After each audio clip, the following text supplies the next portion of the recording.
network connection problem, and we'll try to fix that. I also have with me right now Major General SVP Singh. General SVP Singh, a situation such as this, and if we take a look at how the perception of the Islamic nation has changed dramatically in favor of India, despite concerted efforts of Pakistan and Turkey, which is an ally of Pakistan, has continued to peddle narrative against India and raked up the Kashmir issue. There seem to be just a handful of countries that are still supporting Pakistan and the two-nation Kashmir theory coming out of the rogue nation.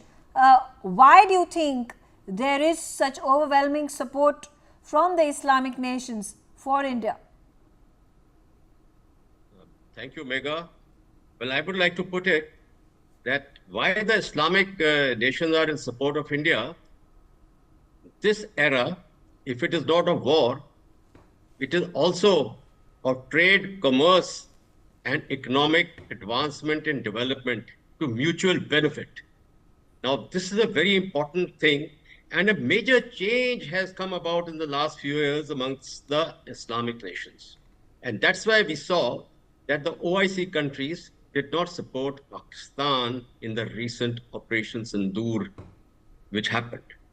Now, Malaysia, if you look at it, see, India is the third largest Muslim populated country in the world. It is not a Muslim ruled nation, Indonesia being number one and Pakistan being number two. But we contribute very richly in the social fabric of the Muslim way of life in India. Now, that's a very great contribution, our secular status. And in Malaysia, we have 3 million Indian population existing. So our repatriates are there in good strength in Malaysia. It matters. Now to India, Malaysia matters. It is our Act East policy. It is on the Malacca Straits. So it is the choke point where we look towards China, how to choke them in times to come. So Malaysia matters to India also. Mahathir has been mentioned. It is unfortunate that during the Article 370 abrogation, he took a stance which was totally anti-India. Well, Ibrahim, he is a very pragmatic leader, and and as is the want of our Prime Minister, the two struck a good chord. And his visit last year led to the taking place of the strategic partnership, the comprehensive strategic partnership between the two countries, which have led the way towards, I would first say, defense and security, due to the technological and economic advancements and the cultural exchanges. Now, it's a very major change. Pakistan, talking of two-nation theory, I do not know how they have now tried to reach up to Malaysia when OIC has given them a total, to use the word, kick. That's the right word, because they deserve those words. So both nations today have made a mark in the ASEAN world, in the Southeast Asian world. Now, I would like to tell you where we stand in the defense and security. You see, the HAL is in a very big way, and we are making headway of cooperation with Malaysia.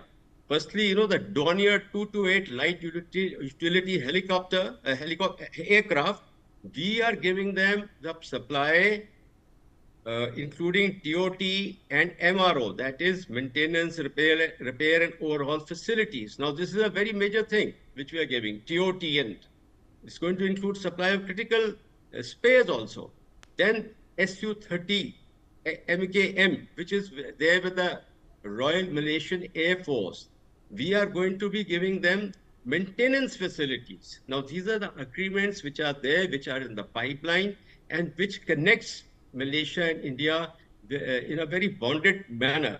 Now, this maintenance agreement is going to be done by the Indian defense companies. So India has made a mark with Malaysia. And I want to recall to your viewers that Tejas aircraft, Mark 1, Malaysia had bid for it, 18 aircrafts. It's a different thing that the contract went to South Korea, this F-50 aircraft.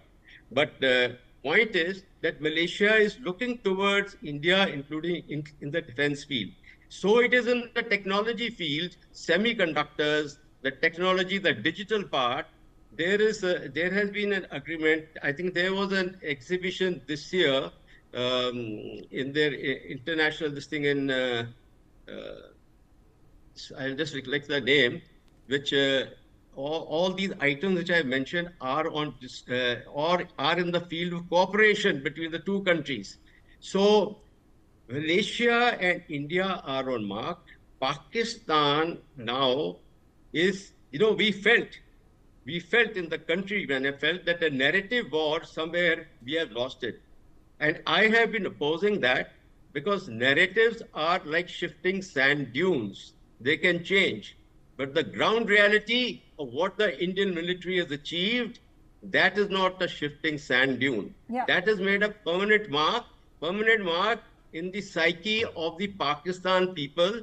That is why from 9 targets, now it comes out in the dossier that it is 28 places which have been targeted. Right. Because they could Absolutely, not hide sir. from their population. You make all the right points, and it's interesting